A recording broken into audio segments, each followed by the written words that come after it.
ఆకాశవాణి ప్రాంతీయ వార్తలు చదువుతున్నది కనపర్తి రాణి. ముఖ్యాంశాలు.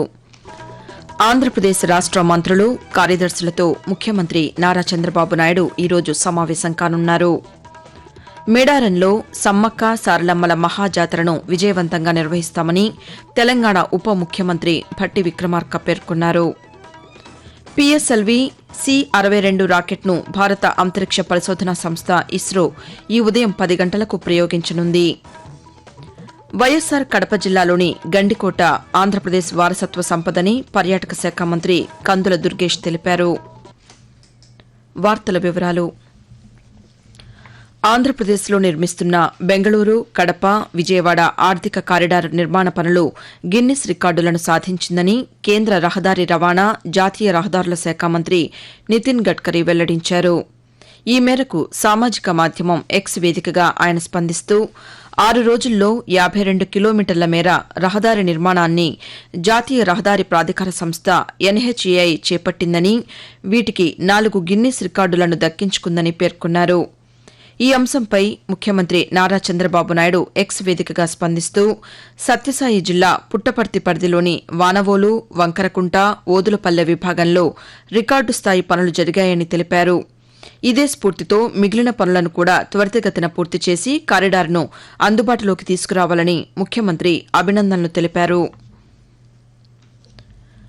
ఆంధ్రప్రదేశ్ రాష్ట మంత్రులు, కార్యదర్శులతో ముఖ్యమంత్రి నారా చంద్రబాబు నాయుడు ఈరోజు సమావేశం కానున్నారు. అమరావతిలోని రాష్ట సచివాలయంలో జరిగే ఈ సమావేశానికి జిల్లా కలెక్టర్లు దృశ్య మాధ్యమ విధానంలో హాజరు కానున్నారు. ఈ సందర్భంగా స్థూల రాష్ట ఉత్పత్తి GSDP 2047 విజన్లోని 10 సూత్రాలపై సంబంధిత అధికారులు సమావేశంలో ప్రజెంటేషన్ ఇస్తారు. అనంతరం ఆదాయార్జన, పెట్టుబడులు, ఆన్లైన్ సేవలు, వాట్సాప్ గవర్నెన్స్ వంటి అంశాలపై ముఖ్యమంత్రి సమీక్షిస్తారు.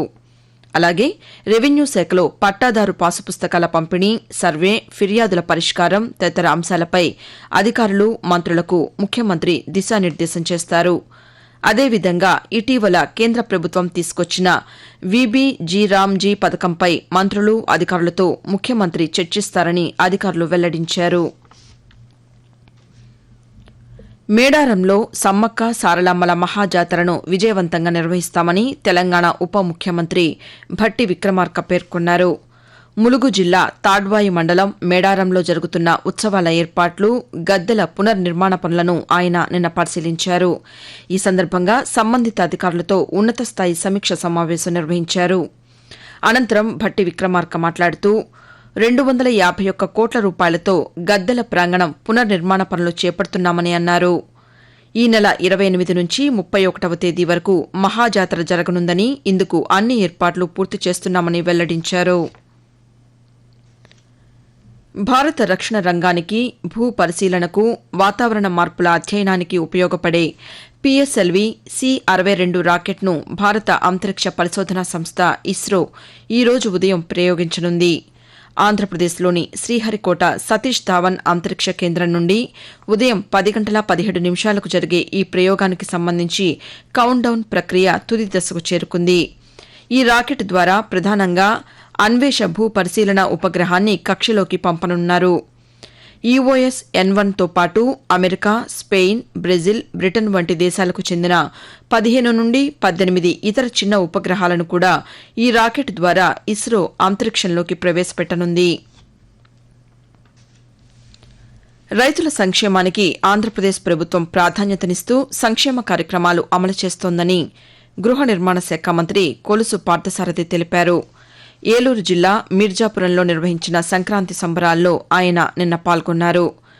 రైతులు, ప్రజలు ఆనందోత్సాహాలతో సంక్రాంతి పండుగను జరుపుకోవాలని మంత్రి ఈ సందర్భంగా తెలియజేస్తూ, సంక్రాంతి అంటేనే రైతుకి ఒక పండుగ. తను ఆరుగాలం కష్టపడి పండించిన పంట ఇంటి నిండా ధాన్యం, ఇంటి నిండా బంధువులు, పిల్లలు, చాలా కోలాహలంగా ఉండే కుటుంబ సంస్కృతి ఈ సంక్రాంతి పండుగకి ఉట్టిపడుతుందని చెప్పేసి మనం చేస్తామండి. రైతు కుటుంబాలన్నీ కూడా వాళ్ళ కష్టాలను మర్చిపోయి సంవత్సరం పొడుగుతా ఎన్ని ఇబ్బందులు పడ్డా కూడా ఈ సంక్రాంతి పండుగని చాలా సంతోషంగా బంధువులందరితో, పిల్ల పాపలందరితో మరి ఘనంగా నిర్వహించుకుంటూ ఉంటారు. ఆకాశవాణి ప్రాంతీయ వార్తలు వింటున్నారు.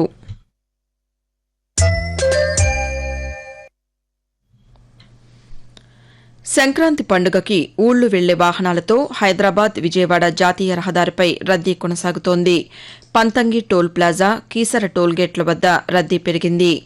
హైదరాబాద్ నుంచి ఆంధ్రప్రదేశ్కు వచ్చే వాహనాలు పెద్ద ఎత్తున తరలివస్తుండటంతో ఎక్కువ టోల్ బూతులను ఏర్పాటు చేశారు. కార్లు, ఇతర వాహనాలు నెమ్మదిగా ముందుకు సాగుతున్నాయి. ఇక హైదరాబాద్ నుంచి వస్తున్న వాహనాలతో ఆంధ్రప్రదేశ్లోని ఎన్టీఆర్ జిల్లా నందిగామ వద్ద రోడ్డు నిర్మాణ పనులు జరుగుతుండటంతో వైజంక్షన్ వద్ద వాహనాల రాకపోకలకు అంతరాయం కలుగుతోంది. వైజంక్షన్ వద్ద వాహనాల రాకపోకలను, ట్రాఫిక్ సమస్యను విజయవాడ పోలీస్ కమిషనర్ రాజశేఖర్ బాబు పరిశీలించారు. ఈ సందర్భంగా ఆయన మాట్లాడుతూ, వేలాది వాహనాలు హైదరాబాద్ నుంచి విజయవాడకు క్రమంలో ఒక్కరోజే 46,000 వాహనాలు రావడం జరిగింది. 2 toll gates data real time లో తీసుకుని చూసి ఎటువంటి ఇబ్బంది కాకుండా ఈ జాగ్రత్త నందిగాం దగ్గర మేము వాస్తవానికి ప్రతిసారి ఎక్స్పెక్ట్ చేస్తున్నది మన దరిక్వా చెక్ పోస్ట్ దగ్గర. అదేవిధంగా ఇప్పుడు పట్టణంలో కొంచెం ప్రతి సంవత్సరం ఇష్యూ నడుస్తుంది. బట్ ఈసారి అనూహ్యంగా నందిగాం దగ్గర కొంత ట్రాఫిక్ జామ్ రావడము 40 to 40 minutes ప్రజలు పడడం జరిగింది. గండికోట ఆంధ్రప్రదేశ్ వారసత్వ సంపదని పర్యాటక శాఖ మంత్రి కందుల దుర్గేష్ పేర్కొన్నారు. పర్యాటక శాఖ ఆధ్వర్యంలో చేస్తున్న వైఎస్సార్ కడప జిల్లాలో నిర్వహించిన గండికోట ఉత్సవాలను జిల్లా ఇన్ఛార్జి మంత్రి ఎస్ సవితతో కలిసి నిన్న ఆయన ప్రారంభించారు. ఈ సందర్భంగా ఆయన మాట్లాడుతూ, పర్యావరణ హిత పర్యాటక అభివృద్దికి ప్రభుత్వం కృషి చేస్తోందని తెలిపారు.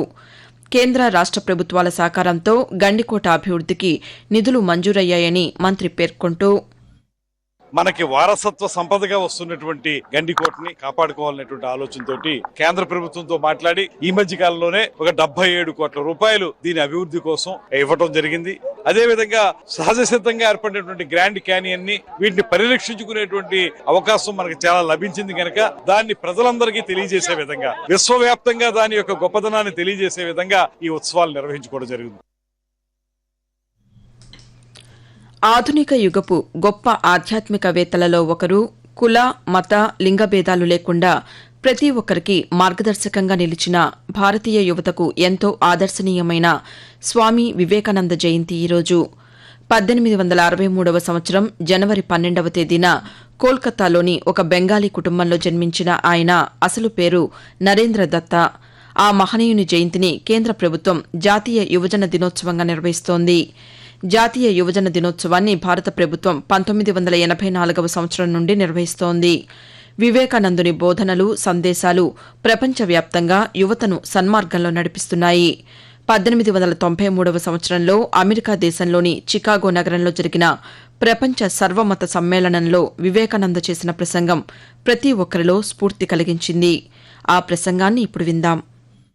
Sisters and brothers of America, I am proud to belong to a religion which has taught the world both tolerance and universal acceptance. We believe not only in universal toleration, but we accept all religions as true. I am proud to belong to a nation which has sheltered the persecuted and the refugees of all religions and all nations of the earth. I am proud to tell you that we have gathered in our bosom the purest remnant of the Israelites. వాతావరణం. బంగాళాఖాతంలో ఏర్పడిన తీవ్ర అల్పపీడనం తీరం దాటడంతో ఉభయ తెలుగు రాష్ట్రాల్లో చలి తీవ్రత మరింత పెరిగిందని భారత వాతావరణ శాఖ తెలిపింది.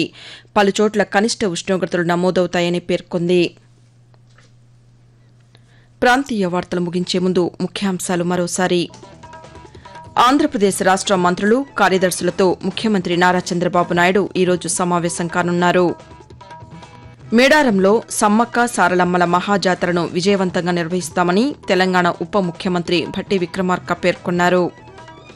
పిఎస్ఎల్వి C-62 రాకెట్ను భారత అంతరిక్ష పరిశోధనా సంస్థ ఇస్రో ఈ ఉదయం 10 గంటలకు ప్రయోగించనుంది. వైఎస్సార్ కడప జిల్లాలోని గండికోట ఆంధ్రప్రదేశ్ వారసత్వ సంపదని పర్యాటక శాఖ మంత్రి కందుల దుర్గేష్ తెలిపారు. ఆకాశవాణి ప్రాంతీయ వార్తలు ఇంతటితో సమాప్తం.